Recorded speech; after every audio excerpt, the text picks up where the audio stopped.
You control nothing. At least, that's what they've led you to believe. Think back to the countless moments someone subtly influenced your decisions without you even realizing it.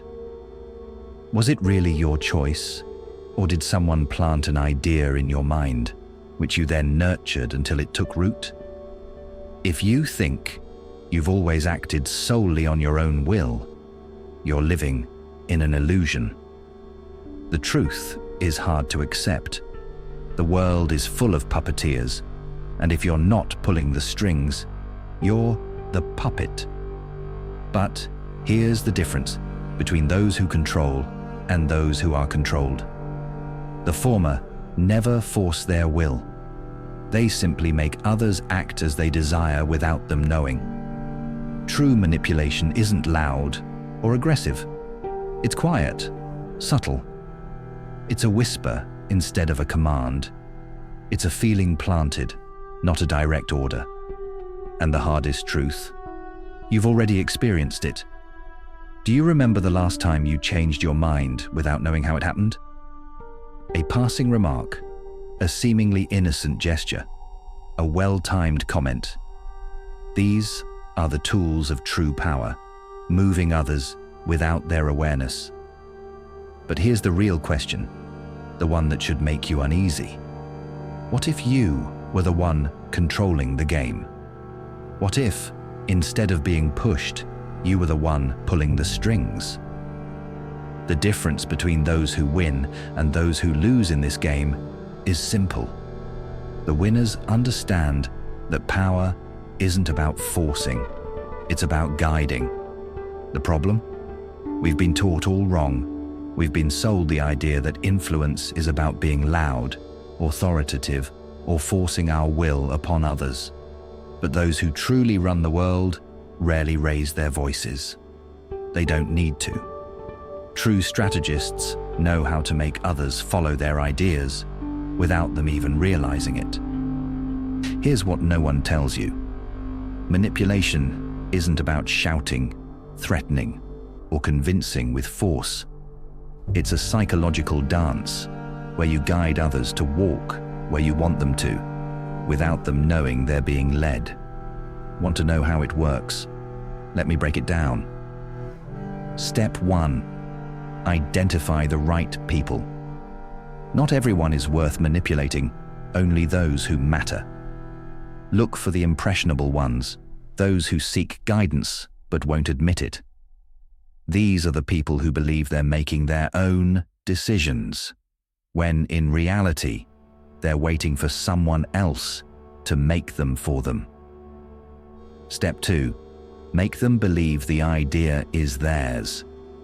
Resistance fades when people feel in control. If you want someone to do something, don't tell them what to do. Instead, plant the idea subtly. Let them come to the conclusion themselves. A suggestion here, a hint there. The human mind rejects orders, but loves its own ideas. If you do it right, they'll defend your plan as their own. Step 3. Fragment the opposition. The biggest threat to control isn't resistance, it's organized resistance. If a group unites against you, you lose control.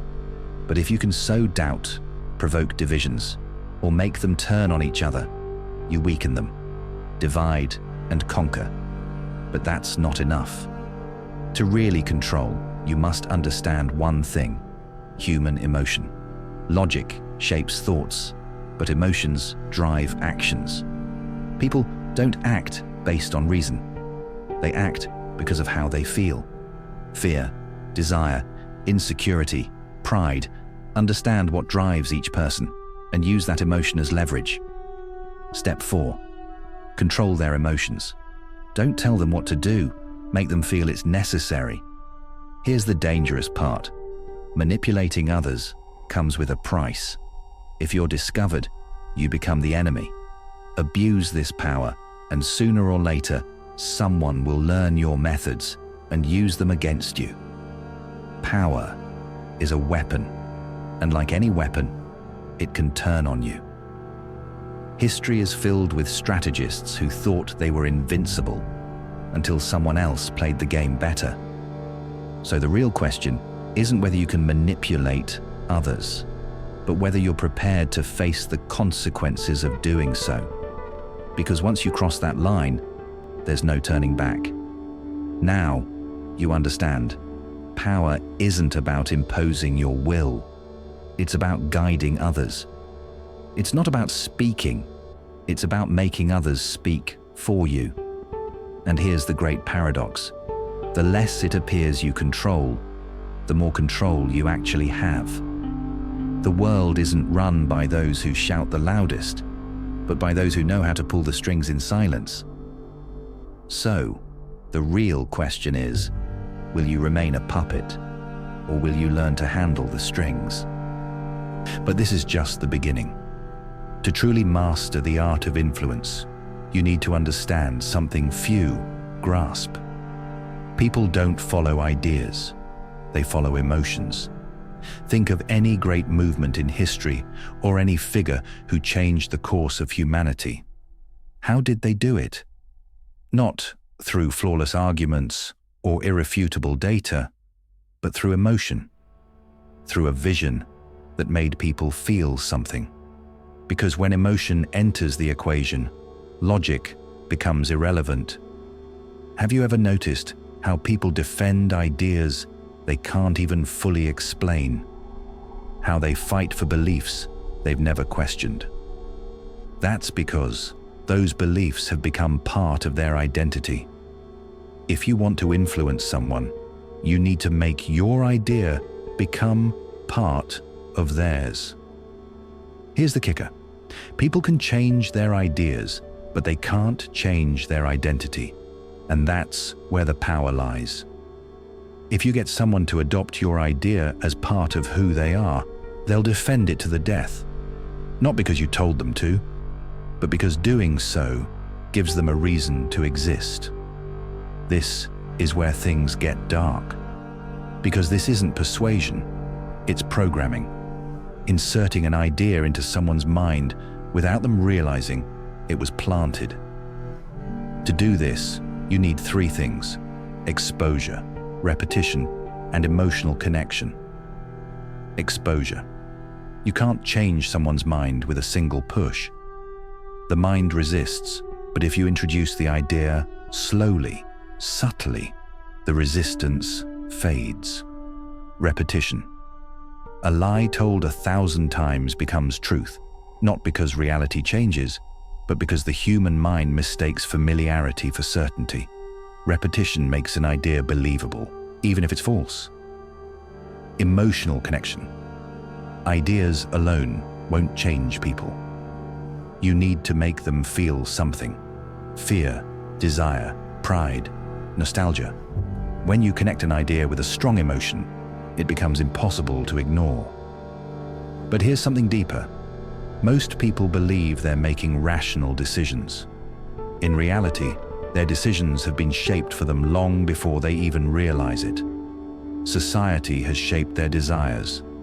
Their experiences have conditioned their responses. Their biology drives them to react in predictable ways. If you understand these patterns, you can predict how they'll act, even before they know it themselves. For instance, did you know people trust those who listen to them more than those who talk to them? Not because the listener has better ideas, but because being heard creates a deep connection. If you want influence, make them talk about themselves. People are desperate to be heard and validated. Give them that, and they'll trust you. Another pattern. Fear is stronger than reward. People fear loss more than they desire gain. If you want action, talk about what they stand to lose if they don't listen to you. And one more. People are attracted to what's exclusive.